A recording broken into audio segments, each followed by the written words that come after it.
But to follow me, the author of Truth, Lies and Advertising. So I'm delighted to introduce Mr. Jon Steel of WPP. Thank you very much.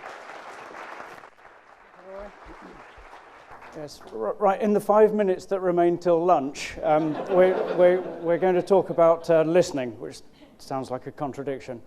Yes, PowerPoint. Martin Sorrell asked me this week, what was the most memorable part of your time at WPP so far? And I said, well, Martin, it probably has to be the time I gave a presentation on how everybody who used PowerPoint for presentations has to be an idiot.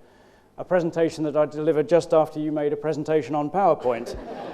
But anyway, it's a privilege for me this morning to introduce some very distinguished speakers who over the next 5 minutes will be talking about listening in a digital environment.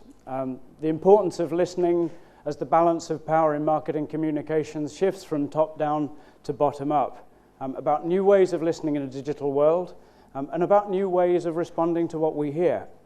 Why is this important? Well, to me it's important because every day I hear that we in the communications business must change or die, that the old model is broken. And I should be worried about that. After all, I've spent the last 20 years creating advertising, that dirty word that shall not be mentioned in front of clients or Bob Garfield these days. I'm also getting old. I'm so old, in fact, that a few weeks ago when my wife complained that it was raining outside, I said, don't worry, it'll be good for the lawn. I'm turning into my father, and that's not good. But I'm not worried, because our ability to deal with these changes and help our clients build their brands in this increasingly fractured and complex world depend, I think, at least in part on us continuing to do well what we've always done when creating our most powerful and enduring ideas. And that's to understand human nature, to understand how brands intersect with life, and how we as communicators, using both medium and message, can influence that relationship and attitudes and behavior. And with that in mind, I'd like to share the thoughts of 3 digital experts. Digital experts who unfortunately can't be with us today. They can't be with us because they're dead. That is a condition that doesn't always stop presenters at conferences, as I'm sure you know. But not only are they dead, they died without ever owning a computer or surfing the net. But they understood how to get inside people's heads and influence them. The first of these guys once said, nobody reads an ad. They read what interests them, and sometimes it's an ad. That was a fellow called Howard Gossage, who had an agency in San Francisco in the 1960s. And Howard believed passionately in interactive communication and engagement and activation. If you read the book of Gossage, you'll see that he was doing that 40, 50 years before it became fashionable. Here's another guy. There may be changes in our society, he said, but learning about those changes isn't the answer. For as a communicator, you're not really appealing to society. You're appealing to individuals, each with his own ego, each with the dignity of his own being, each like no one else in the world, each a separate miracle.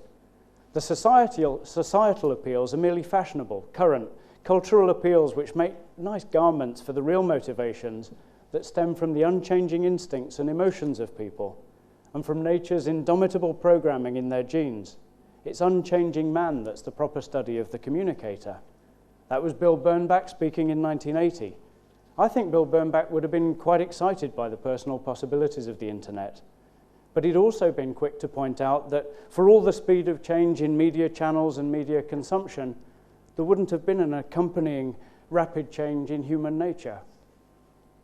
And finally, here are 6 ways to make people like you. Become genuinely interested in other people.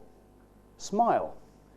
Remember that a person's name is to that person the sweetest and most important sound in any language. Be a good listener. Encourage others to talk about themselves. Talk in terms of other people's interests. Make the other person feel important, and do it sincerely. That was Dale Carnegie in 1936, writing about how to win friends and influence people, which I guess pretty much sums up what all of us are in the business of trying to do. To win friends and influence people in a digital world, for sure, but foremost in a human world. A human world in which we all have 2 eyes for looking, 2 ears for listening, and significantly, I think, just 1 mouth. Too many so-called communicators ignore that God-given ratio, but they do so at their peril. And today, as Bob will point out, by not listening, maybe they risk more than ever before. But before I introduce him, I'd like to make one last point.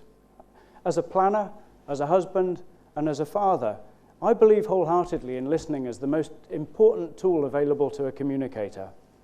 But as a guardian of my clients' brands, I also believe that it's possible to listen too much. In the old world of advertising, it was never enough to just listen to what people wanted to hear and play it back to them. As Tim Delaney once said, that's not a job for grown-ups. I was speaking this morning with Robin Putter, the Global Creative Director for WPP, and he said, in his opinion, everything that's good about our business stems from listening to people. And everything that's bad about our business stems from listening to people.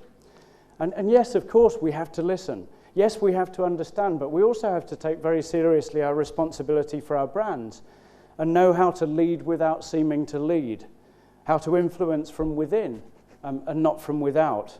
And that's the role for creativity, and that's why I'm still excited for the future of this business.